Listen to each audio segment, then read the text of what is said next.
برادران اسلام، اللہ رب العزت کے محبوب اور مقبول بندے جن کی راتیں یاد الہی میں گزرتی ہیں اور جن کے دن مخلوق خدا کی خدمت میں بسر ہوتے ہیں، اللہ رب العزت اپنے ان محبوب بندوں کو اپنا دوست فرماتا ہے کہ یہ میرے دوست ہیں، یہ میرے ولی ہیں، ان کی شانیں بیان فرماتا ہے۔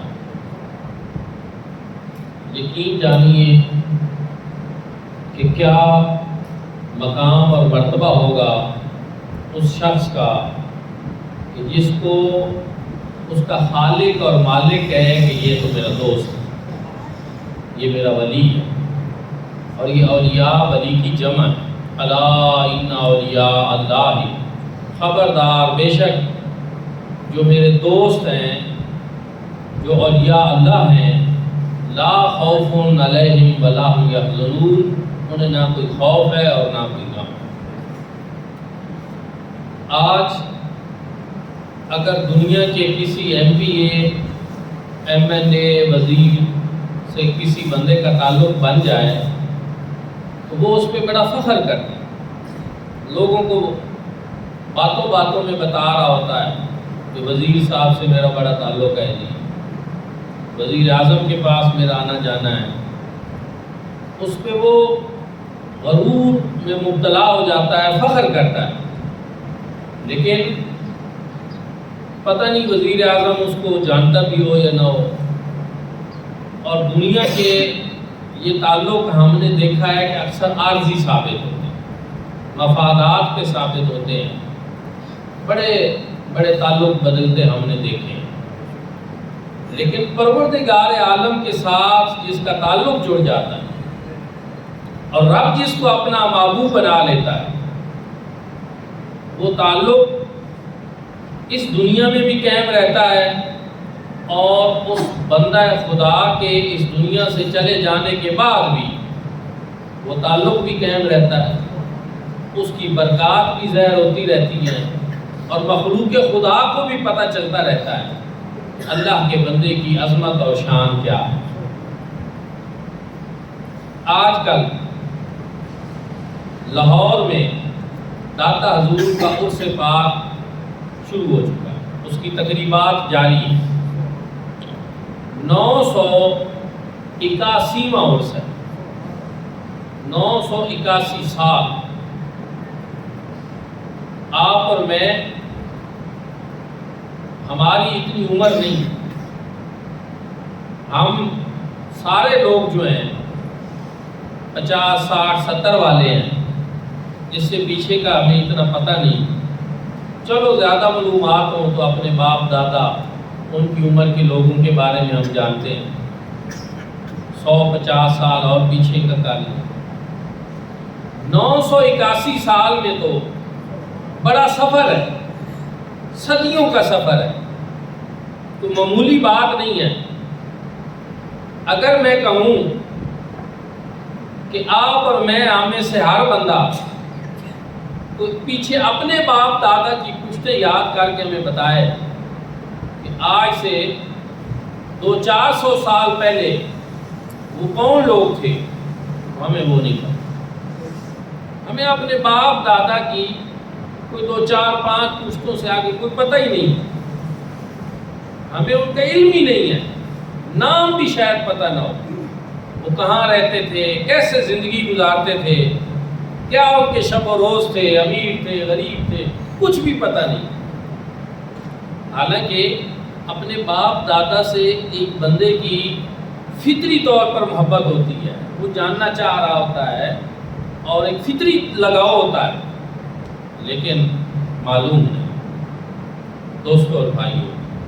لیکن داتا صاحب کے بارے میں ہے کہ آپ نے شادی نہیں فرمائی تھی، تجرد کی زندگی گزاری تھی آپ نے، آپ کی کوئی نسبی اولاد بھی نہیں تھی، یہاں ہمارے اس علاقے میں بھی یہ بات ہے کہ اگر کسی کی اولاد نہ ہو، لوگ کہتے ہیں جی فلاں تو لاولد چلا گیا، اب پیچھے اس کی نشانی کوئی نہیں، یا اس کا کون نام لے گا، یہ باتیں دنیاوی لحاظ سے لوگ کرتے ہیں۔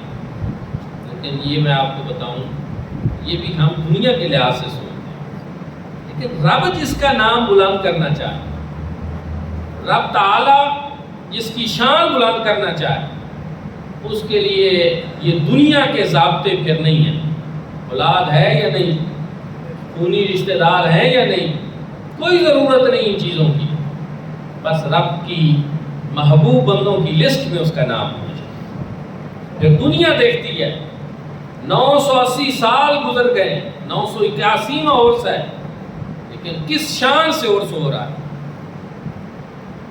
کون سا اللہ رب العزت نے ان کو مقام اور مرتبہ عطا فرمایا جو دنیا کے بڑے بڑے بادشاہوں کو حاصل نہیں۔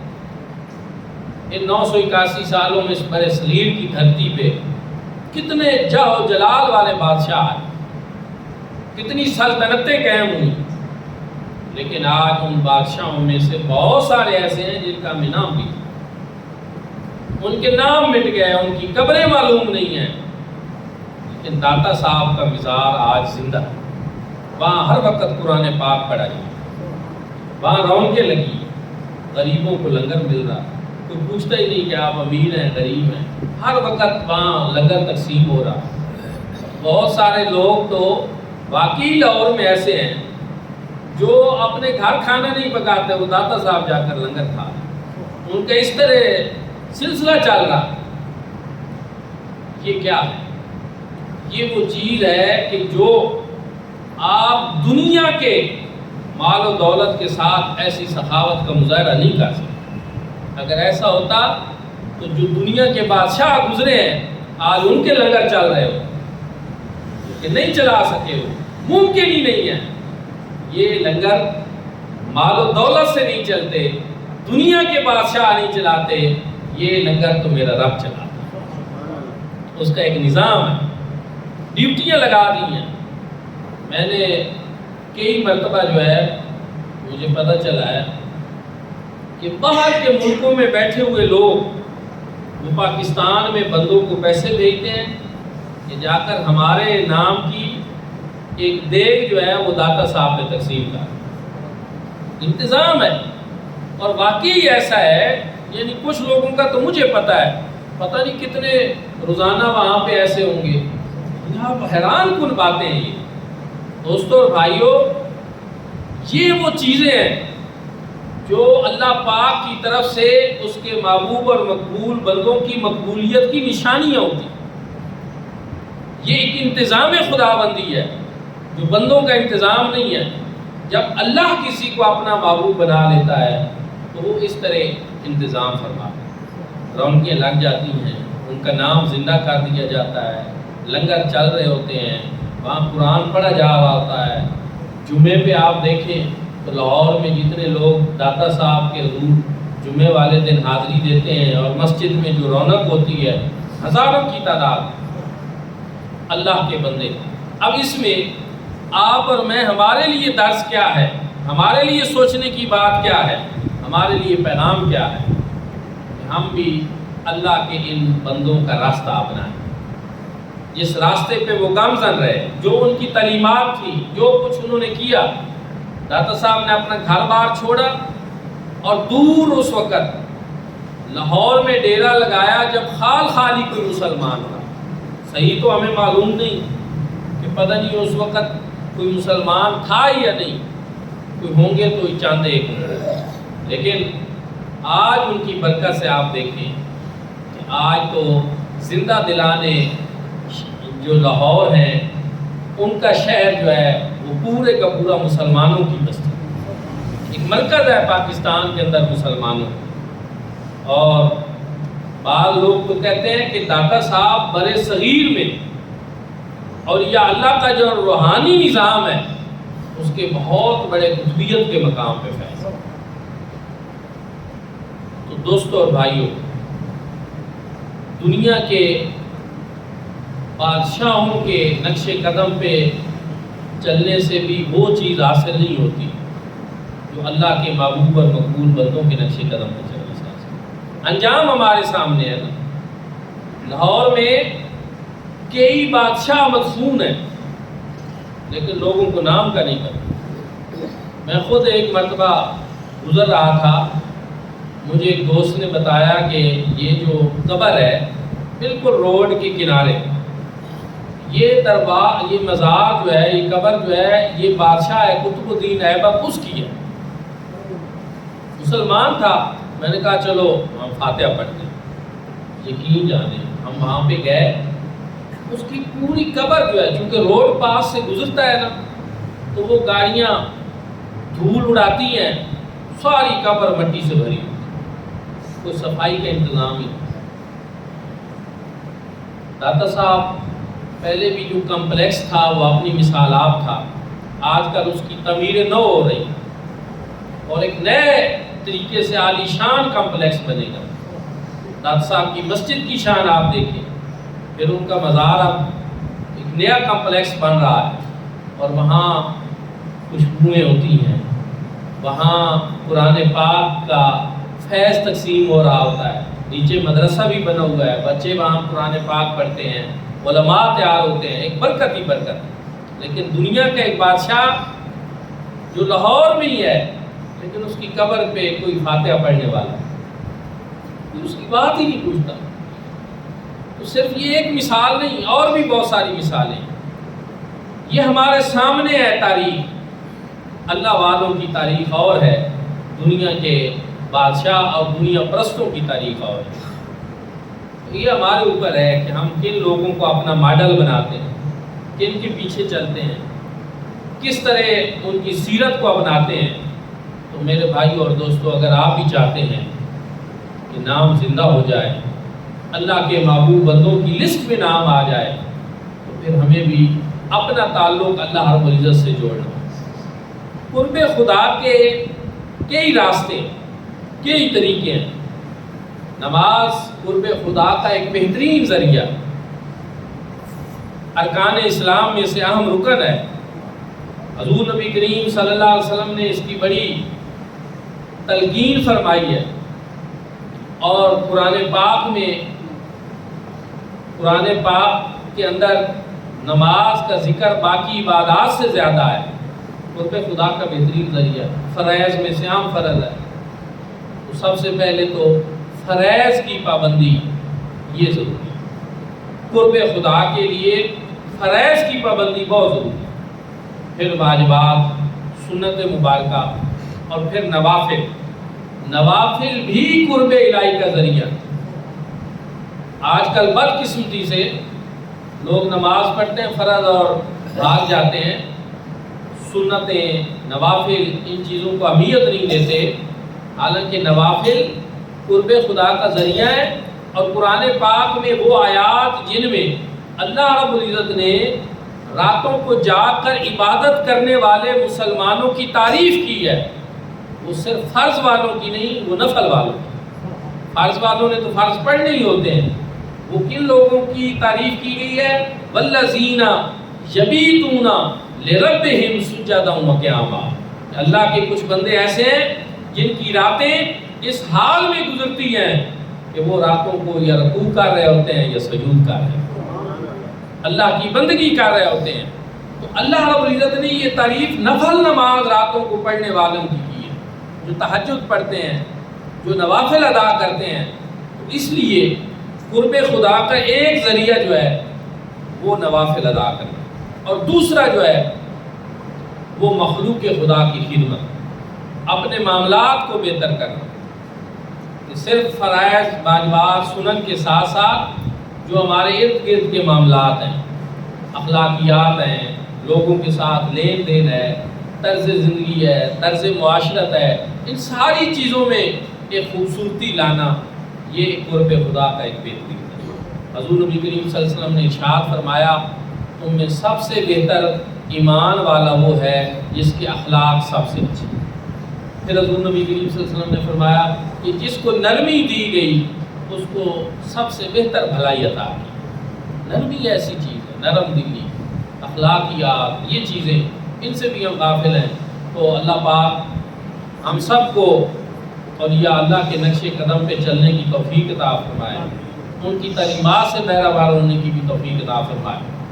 ایک دو اور ضروری باتیں بھی کرنی ہیں، کیونکہ کل کا دن جو گزرا ہے وہ ہماری پاکستان کی تاریخ کا ایک روشن دن، اس کے حوالے سے بھی کچھ میں نے آپ حضرات کی خدمت میں ضرور ملحوظات پیش کرنی ہے کہ یہ ایک کل کے دن میں سپریم کورٹ آف پاکستان میں مرزائیوں کے حوالے سے جو پیچھے ایک دو فیصلے آئے تھے ہمارے، ان پہ پوری قوم پریشان تھی، تحفظات تھے، اور وہ فیصلے قرآن و سنت اور ملکی آئین کے مطابق نہیں تھے۔ اب کل جب سپریم کورٹ میں دوبارہ نظر ثانی ہوئی تو سب سے خوش آئند بات یہ تھی کہ وہاں تمام مکاتب فکر متفق تھے، دیوبند بھی تھے، اہل سنت بھی تھے، اہل حدیث بھی تھے، پھر اہل سنت کی بھی جتنی تنظیمیں ہیں، جماعتیں ہیں، جماعت اہل سنت ہے اور طریق لبیک ہے، انجمن طلباء اسلام ہے، اتنے سب کے سب اکٹھے تھے، سب متفق تھے، ایک یکجہتی تھی، اتحاد تھا۔ اور یہ اس بات کا ثبوت ہے کہ حضور نبی کریم صلی اللہ علیہ وسلم کی ختم نبوت کا موضوع ایسا ہے جس پہ پوری قوم اور پوری امت مسلمان متفق اور متحد۔ پھر اس اتفاق اور اتحاد کی برکات بھی زید علماء کرام کو دلائل دینے کے لیے بھی بلایا گیا تھا۔ مولانا فضل الرحمان صاحب بھی موجود تھے، مفتی تقی عثمانی صاحب بھی تھے، اور ہمارے بیرہ شریف کے ہمارے استاذ گرامی مفتی شیر محمد خان صاحب بھی موجود تھے۔ وہ عمرہ پہ گئے ہوئے تھے، اور ابھی ایک عمرہ انہوں نے کیا تھا کہ ان کو پتہ چلا کہ سپریم کورٹ نے بلا لیا اس کیس میں علماء سے رہنمائی لینے کے لیے۔ تو انہوں نے اپنے عمرہ کو مختصر کیا اور مکہ شریف میں تھے، سیدھا مدینہ شریف آئے، وہاں حضور اللہ صلی اللہ علیہ وسلم کی بارگاہ میں حاضری دی اور استغاثہ کیا اور دعا کی کہ میں چاہتا تھا کہ میں اور کچھ دن یہاں رہتا، لیکن ان حالات میں جب کہ سپریم کورٹ میں تحفظ ختم نبوت کا کیس چل رہا ہے اور وہاں میں بلایا جا رہا ہے کہ آپ اپنا علمی دلائل دیں، تو وہاں پہ غیر حاضری مناسب نہیں ہے۔ تقاضا یہی ہے ختم نبوت کا کہ وہاں حاضری دی جائے، اس لیے میں جانا چاہتا ہوں۔ تو یقین جانیں کہ وہ وہاں سے سیدھا اسلام آباد آئے۔ سب لوگ کہتے ہیں، بہت سارے دوستوں نے کہا ہے کہ مفتی صاحب آئے نہیں، مفتی صاحب بھیجے گئے۔ پھر جو کل انہوں نے دلائل دیے سپریم کورٹ کے اندر، سب مکاتب فکر کے علماء نے، مفتی صاحبان نے، اور حتیٰ کہ چیف جسٹس صاحب نے بھی ان کو سراہا، ان کو تسلیم بھی کیا۔